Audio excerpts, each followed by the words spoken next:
Cześć, witam Was Energik w kolejnym NR Flashu. Mamy 24 czerwca i kolejne wieści, dziwnej treści, co tam się ciekawego w branżuni działo przez ostatni tydzień. Niestety nie mam dobrych wieści, dużo tych informacji będzie pesymistycznych, ale to niestety ostatnio tak jest, że właśnie te NR Flashe zdominowały wieści pesymistyczne. Znaczy mógłbym je omijać, ale z drugiej strony to jest na tyle ważne, że wydaje mi się, że powinno się o tym mówić, że nie powinno się tego jakoś tam unikać i twierdzić, że to się nic nie stało.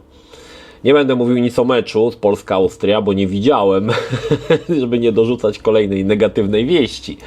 Natomiast skupimy się oczywiście na gierkach. Słuchajcie, kolejne studio zostało zamknięte przez Embracera i jest to studio Pieces Interactive, które ostatnio przygotowało bardzo fajną wersję remake'u Alone in the Dark.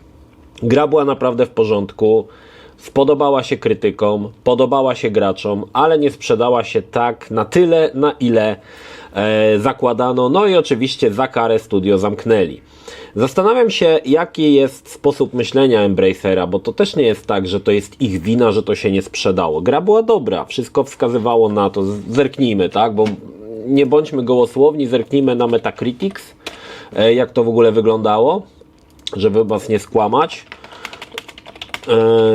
I to też nie jest tak, że oni jakby odpowiadają za to, że to się, nie wiem, nie przyjęło, tak? No, graczy 7,5, a recenzenci 63, to dosyć mało, no ale wśród graczy to naprawdę tak, żeby graczom się podobało, krytykom się mniej podobało, to się rzadko zdarza. W każdym razie wersję na poziomie 60, no średnio 65 średnia z PC-ta, PlayStation 5 i Xboxa, no to nie jest za duża cena, znaczy ocena, natomiast no wśród graczy 7,5, wydawało mi się, że więcej, ale powiem wam tak, trochę to jest tak, że gra była wydawana trochę nie wiadomo dla kogo. Czy dla tych graczy, którzy pamiętają część pierwszą? Owszem, oni zagrali, ale tych graczy na pewno jest mniej niż tych graczy, do których dzisiaj ta gra miała dotrzeć. To jest gra starego typu. To jest survival horror w klasycznym wydaniu, który dzisiaj naprawdę ciężko się przebić z tak naprawdę, niby to nie jest nowe IP, ale dla wielu to jest nowe IP, bo wiele osób nie zna oryginalnego Alone in the Dark, tak? A poprzednie części, jak chociażby Illumination, czy ta wersja z Xboxa, to są gry, które no nie były zbyt udane, tak? One są raczej takie dość siermiężne, a Illumination to jest ogólnie syf. Więc 3 pierwsze części Alone in the Dark powstawały w latach 90., więc no, ci, co grali w te gry, to dzisiaj pewnie już nawet nie są graczami i nawet o tym nie wiedzieli, że wychodzi coś takiego. Także ciężko powiedzieć do kogo. Jeżeli chodzi do młodszych graczy, no i tego promowanie tego w formie, że to jest remake, to jest dla nich nic nieznaczące, tak? Bo oni jakby tej gry nie znają, tak? Nie czują jakby powiązania, nostalgii. Ja powiem wam, już mówiłem to raz, jeszcze raz to powtórzę. Ja mam wrażenie, że gdzieś tam w Embracerze jest jakaś wysoka figura, która pociąga za sznurki i ta osoba jest graczem. Graczem starej daty, która pamięta fajne gry w latach 90., jak to się grało, w Prince of Persia, Alone in the Dark, nie wiem, tam jakiegoś Scorcha, czy inne tego typu gry. I on stwierdza, że fajnie by było taką grę znowu wydać, nie? Bo dla niego, znaczy oczywiście to jest mocne uproszczenie, bo tam jest na pewno jakiś ogromny zarząd, ale chcę wam pokazać taki dziwny sposób myślenia tego, że jest tam właśnie ten i mówi, fajnie by było sobie zagrać w nową wersję Alone in the Dark, bo lubiłem tą grę jak byłem młody i pyk, podpisują umowę i ta gra jest produkowana. I wiele tych gier, zauważcie, że Embracer bardzo skupia się na nowych wersjach starych gier. Tak było, nie wiem, z Jagged Alliance chociażby, tak, z Outcastem, który tak naprawdę już w grom jest całkowicie dzisiaj zapomniano, a wydali drugą część i też się nie sprzedała, bo jest dokładnie ten sam case. Ciężko powiedzieć, do kogo te gry są skierowane, tak? Więc to jest w ogóle takie dziwne i myślę, że lepiej jakby było, jakby nie skupiali się na właśnie tych może tworzeniu nowych części, nowego IP, bo powracanie do gier, które były dobre w latach 90. czy gdzieś tam na początku XXI wieku, no to dzisiaj dla nowych graczy to nic nie znaczy. Na przykład ten Outcast 2. jeżeli spojrzeli sobie, Outcast, kiedy on wyszedł? Poczekajcie, zobaczmy. Pierwszy Outcast wyszedł w 99 roku, słuchajcie, 25 lat temu. I po 25 latach przygotowujemy część drugą. Więc osoby, które nie grały w część pierwszą, to zazwyczaj podchodzą do tego, po co mam grać w część drugą, jak nie grałem w część pierwszą, tak? I osoby, które zerkną, mówią, no dobra, to może zagram najpierw część pierwszą i patrzą, 99 rok, włączą sobie screena i mówią, nie, chyba nie będę w to grał. I tyle, tak? I koniec. Dlatego to jest... Takie gry są skierowane do ogromnej niszy. Słuchajcie, to jest do ogromnej niszy graczy, którzy to pamiętają.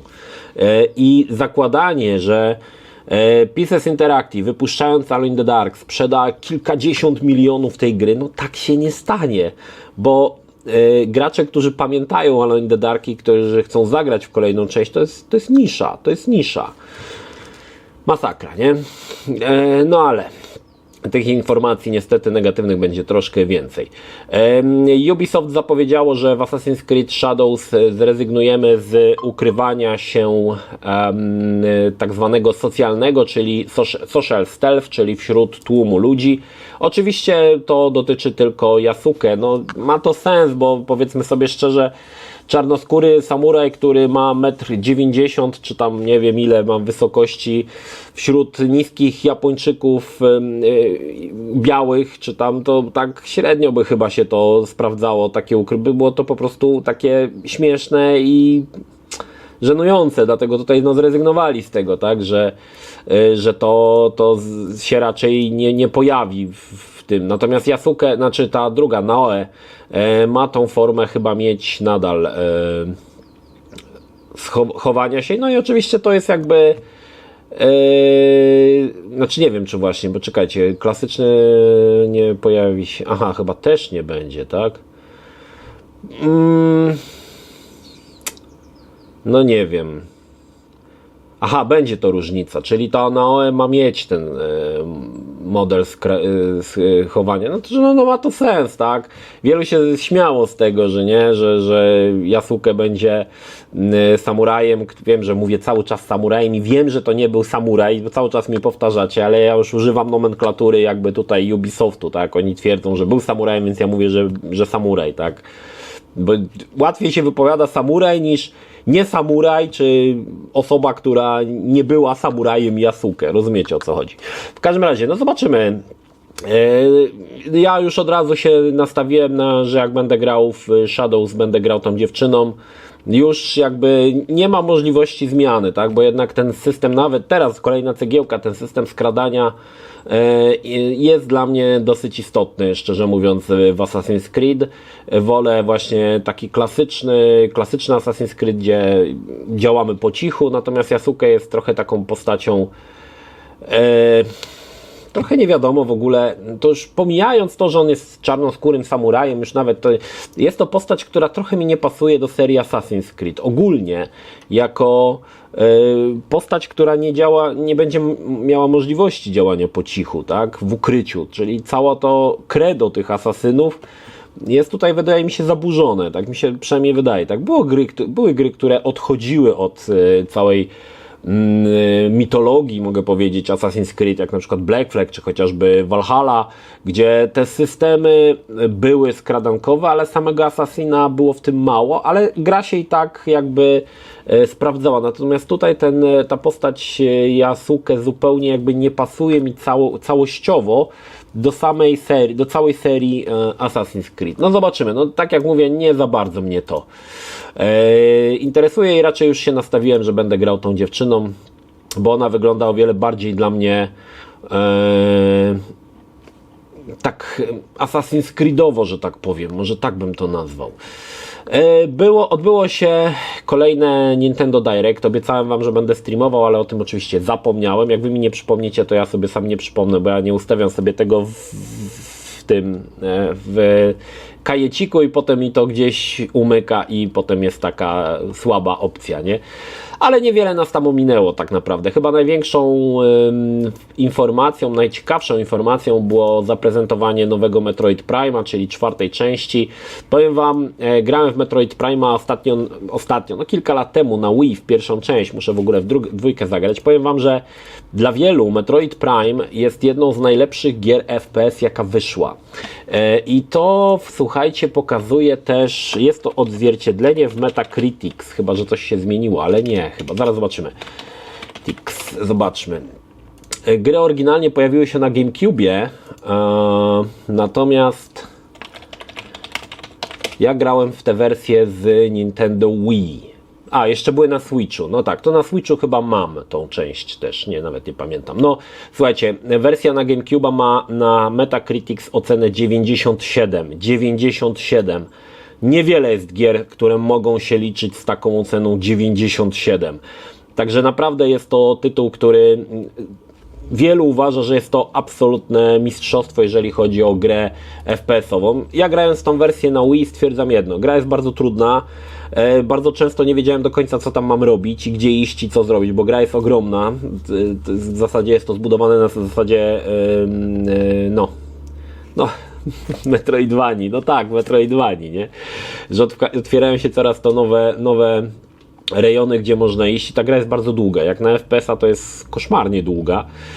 I powiem Wam, że fajnie mi się w to grało, ale faktycznie w którymś momencie zaczęła mnie ta gra męczyć, bo wydawało mi się, że ona jest za długa, ja cały czas to samo robię, chodzę po tych samych lokacjach, szukając nie wiadomo czego. Nie ma tej płynności, bo bardzo często patrząc na ogromną mapę, która w mojej opinii też nie jest za dobrze zrobiona, która jest w trójwymiarze, szukasz jednego miejsca, gdzie możesz jeszcze przejść, nie? A tam uzyskałeś możliwość niszczenia podłogi i tam w jednej miejscówce widać na mapie, znaczy nie widać, widać tylko na mapie, że jest podłoga, ale nie jest ona w żaden sposób oznaczona, że można ją zniszczyć, nie? I to są takie rzeczy, które powiem Wam w Metroid Prime 1 mnie trochę irytowały, natomiast cieszę się, że wychodzi 4. część, cieszę się z kilku powodów. Wreszcie będę miał okazję, aby odświeżyć swojego Switcha, bo mój Nintendo Switch to już chyba zgnił tam w środku, bo ja w ogóle go nie używam.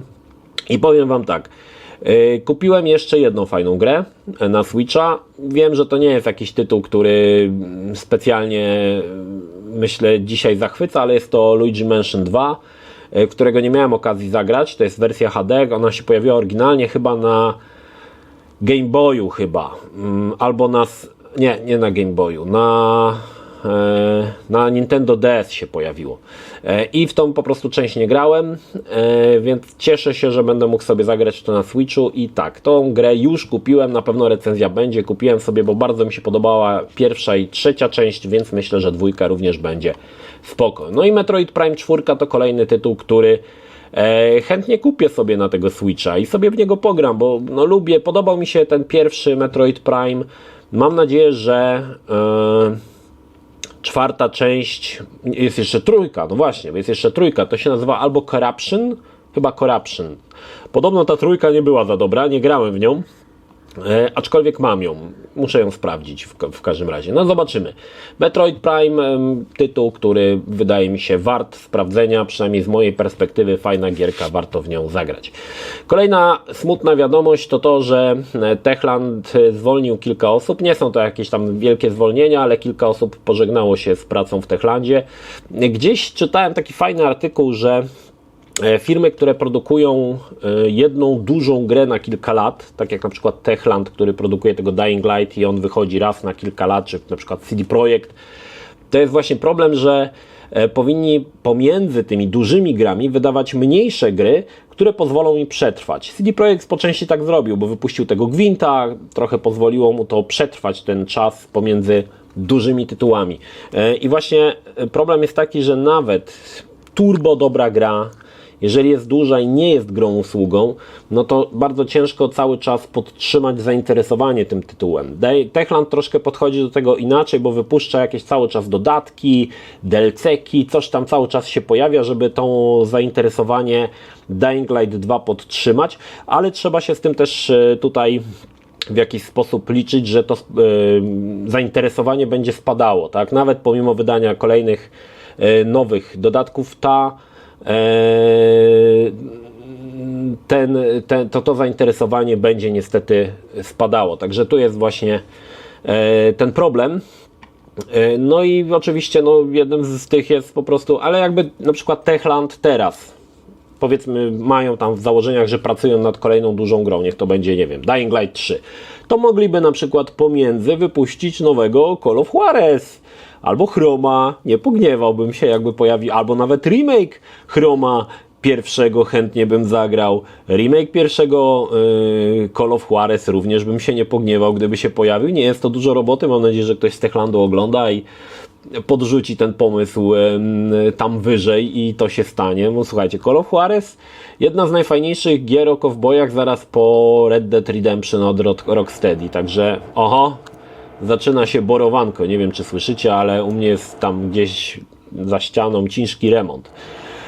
Słuchajcie, kolejna ciekawa informacja. Nvidia staje się najcenniejszą firmą w Ameryce zaraz po Apple i w Ameryce, na świecie, zaraz po Apple i Microsoft. 3 firmy podtrzymują, są jednymi z najdroższych firm na świecie. Microsoft, Apple i dołączyła do niego Nvidia. Nie jest to dziwne, bo my patrzymy na Nvidia jako twórcę kart graficznych, ale Nvidia, jeżeli wejdziecie sobie na stronę, oni mają tam ogromne, jeszcze różne inne dziedziny, w których pracują, ale ten wzrost zainteresowania Nvidią oczywiście jest związany z rozwojem sztucznej inteligencji i chipami, które produkuje Nvidia. I myślę, że w miarę, jeżeli ta sztuczna inteligencja będzie cały czas rozwijana i cały czas to zainteresowanie będzie rosło, no to ta cena Nvidii na rynkach, czy tam będzie cały czas rosła i ta firma będzie coraz popularniejsza, czy też powiedzmy jakoś droższa, tak? Chodzi o to, że w każdym razie wartość 3 biliony dolarów. 3 biliony dolarów. Tyle warta jest dzisiaj Nvidia. Absolutny absurd. Nie, ale pamiętajmy, że te karty graficzne to jest niewielka część tego, czym oni się zajmują i powiem Wam, że wydaje mi się, tak patrząc na to te karty, nad którymi oni robią, te wszystkie RTX-y, to jest, można rzec, że nawet ich taka działalność trochę poboczna.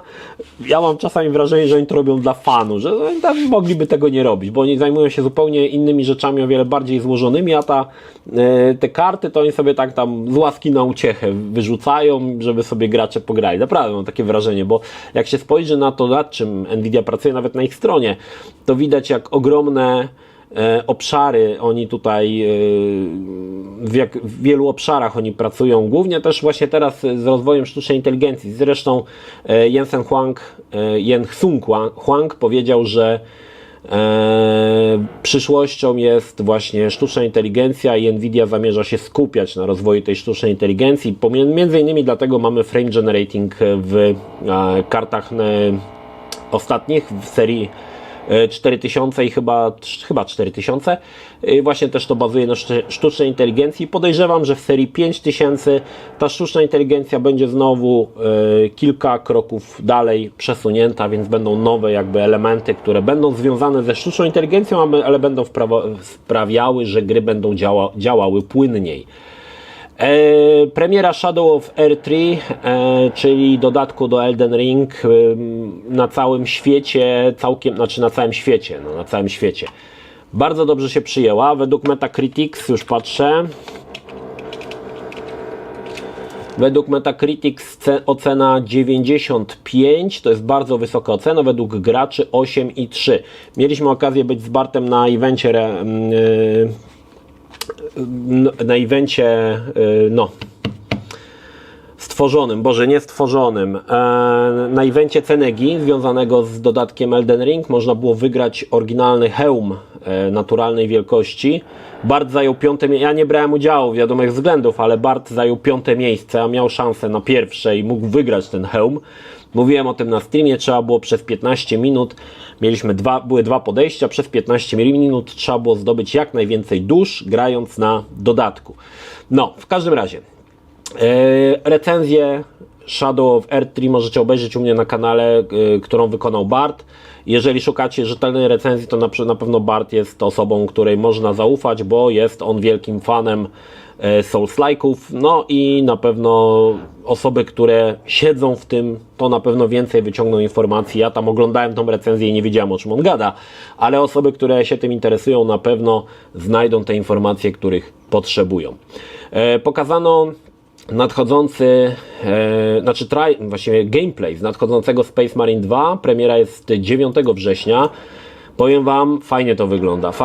Znaczy jest mocno gearsowe, nie? Gra wygląda bardzo, bardzo, bardzo gearsowo. Po części wydaje mi się, że Gearsy były troszkę wzorowani na Warhammerze 40 000, ale same te lokacje, to wszystko wygląda normalnie jak w Gearsach. Ale to nie jest to absolutnie żaden przytyk, bo jest to tak naprawdę według mnie pozytywna rzecz, bo ja uwielbiam gry takie w stylu Gearsów, a właśnie to wygląda bardzo Gearsowo i bardzo chętnie w to zagram. Już powiem wam, że już nawet tak troszkę się tutaj nahypowałem na to, bo wygląda naprawdę, naprawdę spoko. Ja choć się nie znam na Warhammerze i nie znam tej całej nomenklatury, tych wszystkich tam występujących typków, ale no gra naprawdę wygląda fajnie. Oczywiście pewnie grając wyciągnę z tego mniej niż fani Warhammera, którzy znają wszystkie tutaj te postacie i tak dalej. Dla mnie na przykład to oni walczą tutaj z zergami, nie wiem co. Nie wiem jak się nazywają nawet ci, z którymi walczą. Dla mnie są zergowie. W każdym razie to chyba nie będzie mi przeszkadzało, żeby fajnie się bawić w Space Marine 2. Pamiętam, że pierwszą część Space Marine grałem na Xboxie 360, o ile dobrze pamiętam. I też był to fajny tytuł. On też się pojawił na PlayStation 3 w PlayStation Plusie chyba był w którymś momencie. No, bardzo miło wspominam. Nie była to jakaś wybitna gra, ale fajnie mi się grało, więc chętnie sobie zagram. Kolejna ciekawa wiadomość. W 2025 roku wrócą dwie dość znane marki za sprawą, ciężko powiedzieć, że to nie będą remastery, to będą raczej takie odświeżone wersje. Mowa o Gex Trilogy.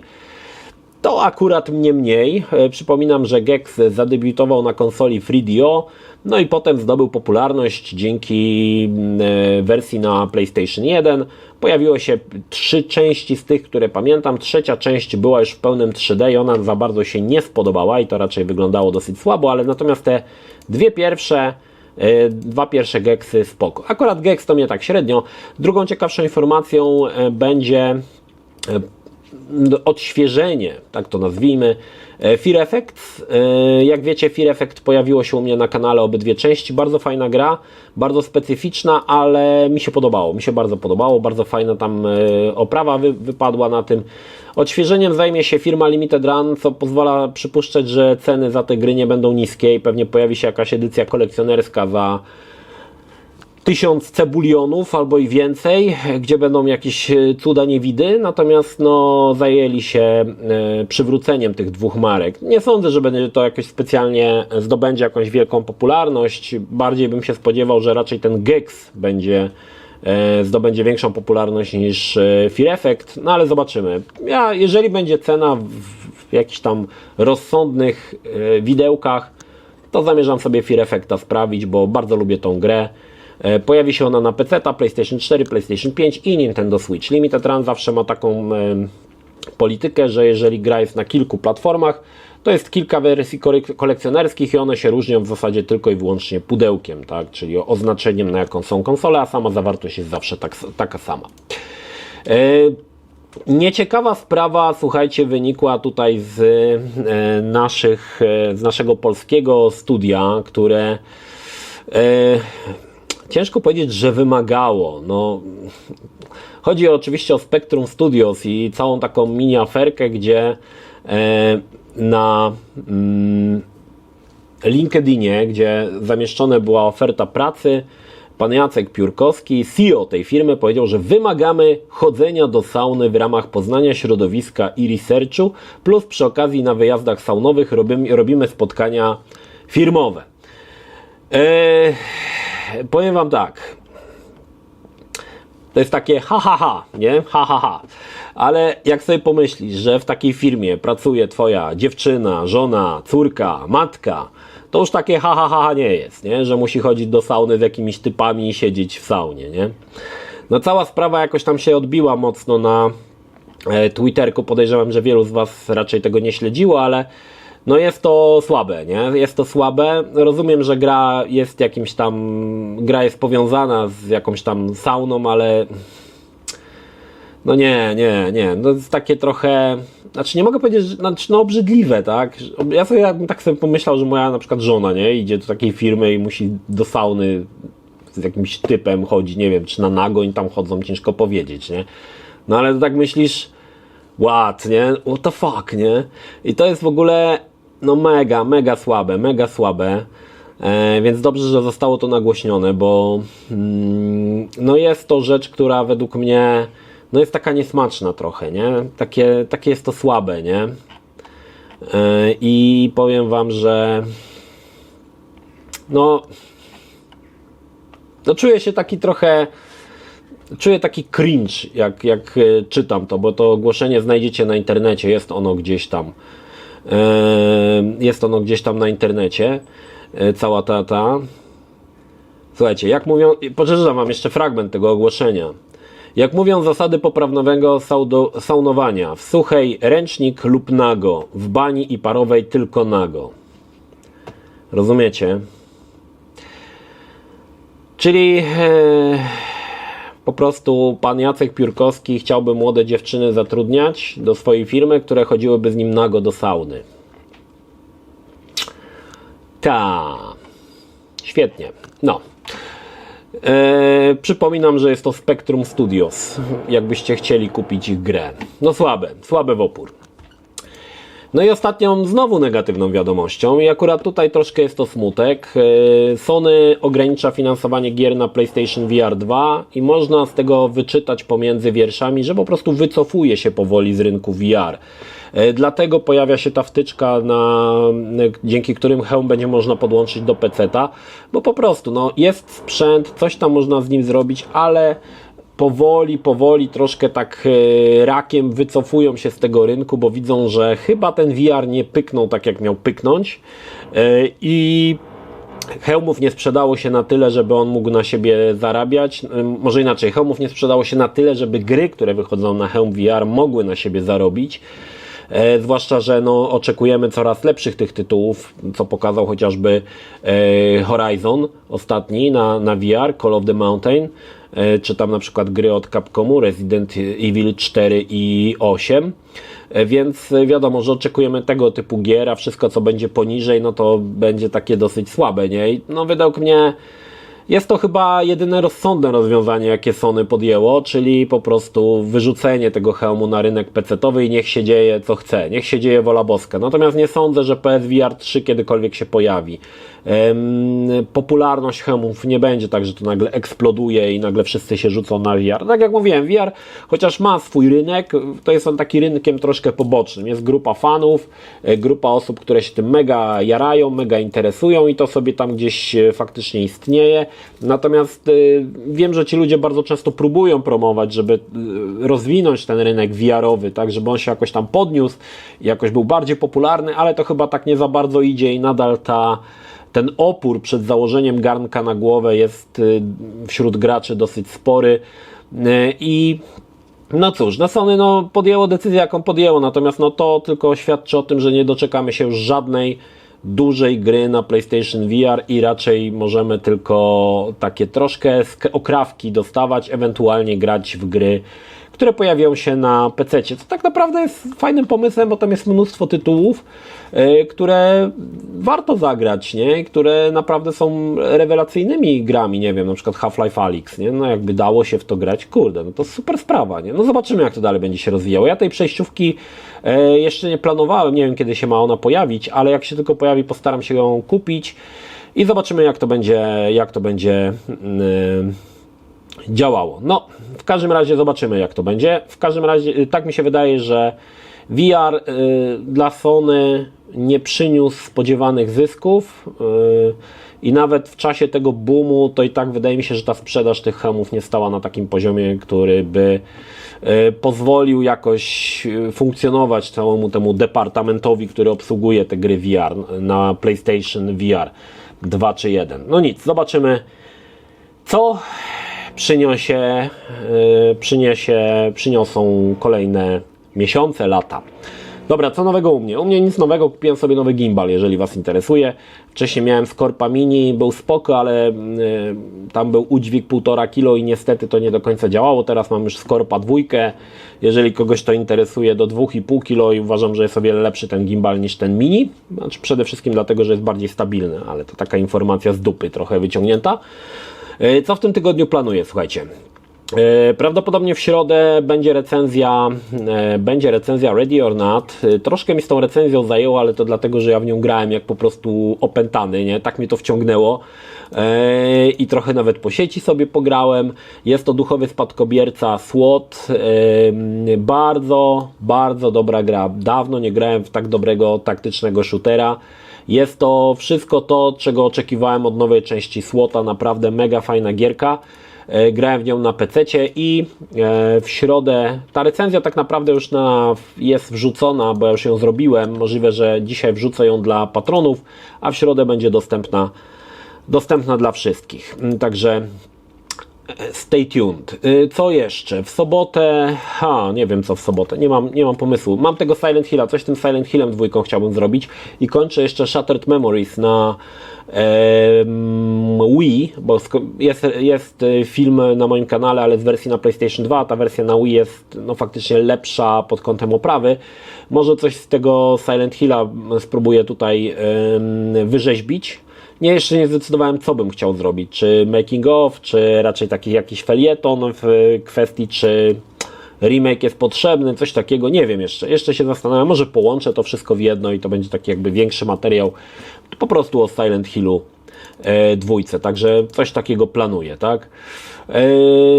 W tym tygodniu chciałbym też się wziąć za kolejny odcinek sztosów na C64. Wiem, że Wam się to podoba. Wiele osób się mnie pyta, czy będą jeszcze inne sztosy. Jak skończymy z C64, przejdziemy, nie wiem, do sztosów na przykład z Amigi. I będziemy też robić będę robił też tego typu materiały, także spokojnie. Jest dużo takich pomysłów, można zrobić sztosy z PlayStation, z Xboxa, mnóstwo jest takich pomysłów, żeby robić takie rzeczy, więc myślę, że tutaj jest spora przestrzeń, żeby tworzyć tego typu rzeczy. Ale to musicie poczekać, najpierw kończymy Commodore, potem będziemy się zajmować dalej, tak? No, więc tak to mniej więcej wygląda. Jeżeli się uda, to w niedzielę będzie ta recenzja tej konsolki Trim Wii. Mam nadzieję, że się uda zrobić, chociaż może się uda, zobaczymy. I jakiś tam materiał sponsorowany jeszcze będzie, nie wiem czy w tym tygodniu, bo zobaczymy, czy mi go potwierdzą. Jeżeli mi potwierdzą, to gdzieś tam go wrzucę pewnie w tym tygodniu, ale to oczywiście nie mówię konkretnie, bo nie wiadomo kiedy i nie mówię o czym, bo też chcę, żebyście mieli niespodziankę. Dobra, słuchajcie, to tyle, jeżeli chodzi o dzisiejszego NR Flasha. Długi, 32 minuty, chyba jeden z dłuższych. Mam nadzieję, że Wam się podobało. Dajcie znać, co Wy myślicie o całej tej sprawie z tą sauną, bo to jest ciekawe. Czy to jest takie ha, czy raczej uważacie, że jest to dosyć słabe zagranie ze strony CEO Spectrum Interactive? Dobrze pamiętam, że jak oni się tam nazywali? Spectrum Studios. No jestem ciekawy. Bo to wiecie, jakby koleś robił grę o na przykład tworzeniu pornosów, no to wiecie, czego by wymagał od swoich pracownic. No, właśnie. Dobra, to tyle. Pozdrawiam Synergik, trzymajcie się, do następnego. Cześć. Jeśli film Ci się podobał, zachęcam do subskrypcji lub wsparcia mojego kanału na portalu patronite.pl. Film o podobnej tematyce znajdziesz tutaj, natomiast z drugiej strony znajdziesz film wygenerowany przez platformę YouTube. Zachęcam również do odwiedzenia moich social mediów, grupy Energikowcy na Facebooku oraz serwera Discord. Link jak zwykle w opisie.